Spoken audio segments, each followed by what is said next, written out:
Welcome to this interview with Geoff White. Later on we'll be watching Geoff recreate one of his posters, but I started by asking Geoff about some of his influences. To start at the turn of the century, Pierre with his lithographic posters, in the 1920s, L. Lissitzky, the suprematist painter turned constructivist who pioneered new ways of combining images with type and worked in exhibition design and book design. In the 1940s, Paul Rand, who was a sort of youthful prodigy, but his work combines visual wit with beautiful compositions. In the 50s, there were many influential Swiss designers. Armin Hoffmann, teaching at the Kunstgewerbeschule in Basel, is a real master of form. Odermatt and Tissy, in their long career, produced dozens of super posters. Wolfgang Weingart had a really big influence on designers in America particularly, but also in other parts of Europe, with his experimental typography, which opened up new possibilities in the international style. The American-based designers that I really like include Ivan Chermayeff from the New York company, Chermayeff and Geismar. He done a whole series of very good posters and really masterly collages. April Greiman in California, she was a student of Weingart, but she's become much more adventurous in her own work and very prolific. Willy Kuntz, Swiss typographer who settled in New York a number of years ago. His work shows his Swiss training, but modified by Weingart's experiments. And Bruno Monguzzi, Italian-Swiss designer who works in Italy. He's got terrific typographic sensibility, really wonderful sense of space and scale and so on.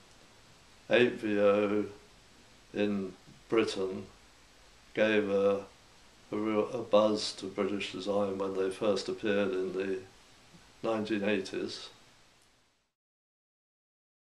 I've always felt that learning a craft should probably start from simple exercises and progress to more complex ones. There's a quote from Paul Rand I'd like to read. He said, "Self-expression is real only after the means to it have been acquired." He also said, "In graphic design, as in all creative expression, art evolves from craft. In dancing, craft is learning the basic steps. In music, it is learning the scales. And the vocabulary of form includes space, proportion, scale, balance, contrast, harmony, etc." I started teaching one day a week when I was working full-time in a design group, and then I went freelance and started teaching 2 or 3 days a week, and then I was offered a full-time teaching job, which I took, figuring that I could do quite a lot of freelance work in the holidays. And I've always enjoyed teaching and found it rewarding. It's very rewarding to see the students' work improving to the point where they're finally producing really excellent work. There are passing fashions in design, usually revivals of previous styles, and when I was a student in the early 50s, Victorian typefaces were very popular. Then there were Art Nouveau and Art Deco revivals, but a constant was the international style, which was used where clarity was needed, and for instance for signage systems, for any information design, and what there were changes to that style which showed the influence of Weingart's typographic experiments. The first appearance of First Things First was at a debate in the Institute of Contemporary Arts in London, and one of the speakers was Ken Garland, who, after his contribution, he produced a manifesto called First Things First, which he read out and then invited any members of the audience to come up and sign it. And it was really a call for designers to design ethical messages rather than designing advertisements, for instance, which had dubious claims or which were for harmful products, like products which are harmful to health, like tobacco, for instance. Students should learn from the best work from the past and from the present, and try and improve or enlarge their vocabulary of form, as stated in the quote from Paul Rand earlier. I remember Victor Pasmore, who taught basic design when I was at art school, used to say anyone can get a design approximately right, but the aim should be to get it precisely right, which is something almost impossible, but you can aspire to, as in another of his sayings, which was that the picture should be architectural in line and in tone and in colour. Another impossible aspiration. I don't think designing necessarily gets any easier, but perhaps with experience you can recognise more quickly when a design isn't right. From October 2008 until November 2009, I was asked to design posters to publicise the Talking Graphics lectures. The posters reflected the individual themes of the speakers, but also worked stylistically as a related series.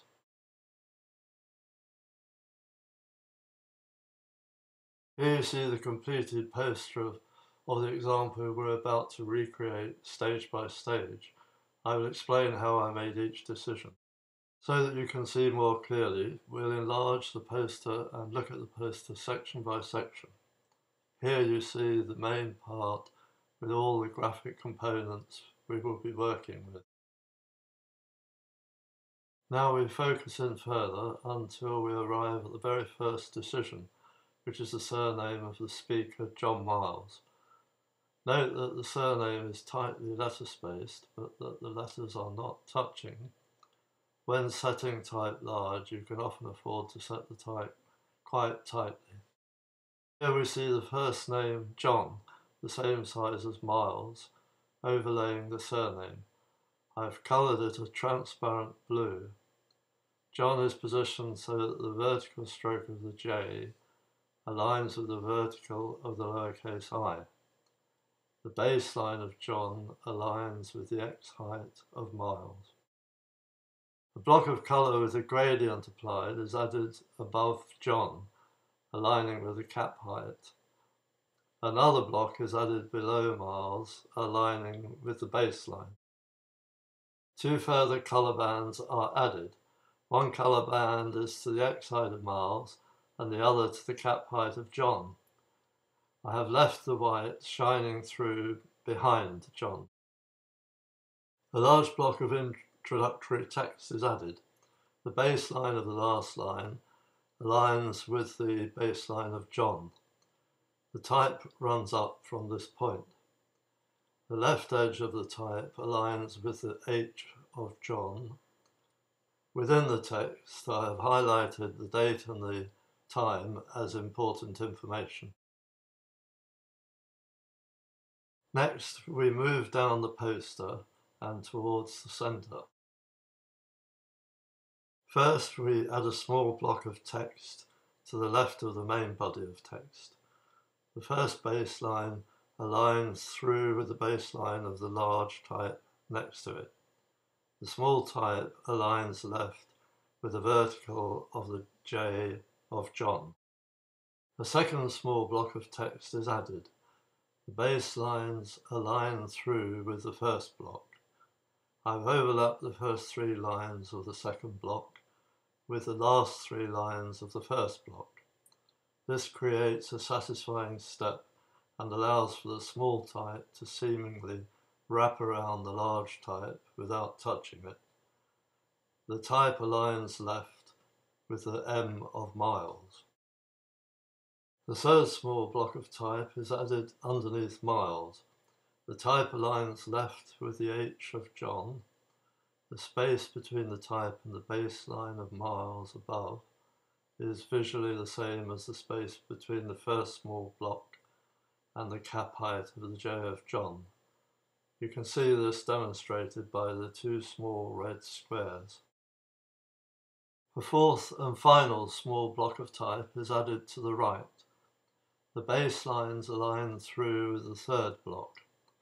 Again, I have overlapped the last three lines of this block with the first three lines of the block to the right.